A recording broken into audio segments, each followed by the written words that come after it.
ఓ కీలక మార్పుతో జెనరిక్ ఔషధ రంగానికి కూడా భవిష్యత్తులో పెను సవాళ్లు ఎదురుకానున్నాయి.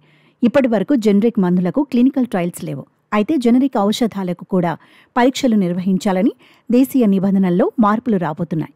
కొత్త ఔషధాల జెనరిక్ వెర్షన్లను క్లినికల్ ట్రయల్స్ నిర్వహించిన తర్వాతే ప్రారంభించాలని తాజాగా దేశ ఔషధ నియంత్రణ సంస్థ ప్రతిపాదించింది. ఈ ప్రతిపాదనను నియమంగా మార్చినట్లయితే జెనరిక్ ఔషధాల మందులకు క్లినికల్ ట్రయల్స్పై ప్రత్యేక డేటాను సమర్పించాల్సి ఉంటుందని central drugs standard control organisation తాజాగా ఒక నోట్ను విడుదల చేసింది. CDSCO కొత్త ప్రతిపాదన వల్ల కొత్త రకం జెనరిక్ మందుల్ని తయారు చేయడానికి ఎన్నో అడ్డంకులు ఏర్పడతాయి.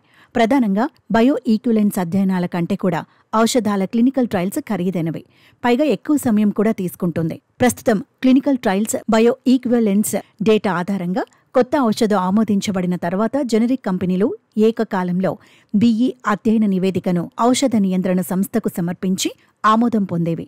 క్లినికల్ ట్రయల్స్ లేనందున కంపెనీలు ఔషధాల్ని త్వరగా మార్కెట్లో విడుదల చేసేవి. అయితే ఈ ప్రతిపాదన వల్ల భారతీయ ఫార్మా రంగం నష్టపోతుందని నిపుణులు అభిప్రాయపడుతున్నారు. జెనరిక్ మందులపై క్లినికల్ ట్రయల్స్ నిర్వహించాలనే ప్రతిపాదన భారతదేశంలోని అమెరికన్ కంపెనీలకు ప్రయోజనాలు చేకూర్చడానికేనని నిపుణులు చెబుతున్నారు. భారత్లోని అమెరికన్ కంపెనీలకు నాన్ టారిఫ్ అడ్డంకులను తగ్గించాలనే ట్రంప్ పరిపాలన నుండి పెరుగుతున్న ఒత్తిడి నేపథ్యంలోనే CDSCO ఈ చర్య తీసుకున్నట్లు నిపుణులు తెలిపారు. క్లినికల్ ట్రయల్స్ ద్వారా జెనరిక్ సంస్థలపై అదనపు భారం పడుతుంది. వారి స్వంత క్లినికల్ ట్రయల్స్ నిర్వహించమని తప్పనిసరి చేయటం లేదా BE అధ్యయనాలపై ఆంక్షలు విధించడం ద్వారా కొత్త ఔషధాల జెనరిక్ వెర్షన్లు విడుదల ఆలస్యం కావచ్చు.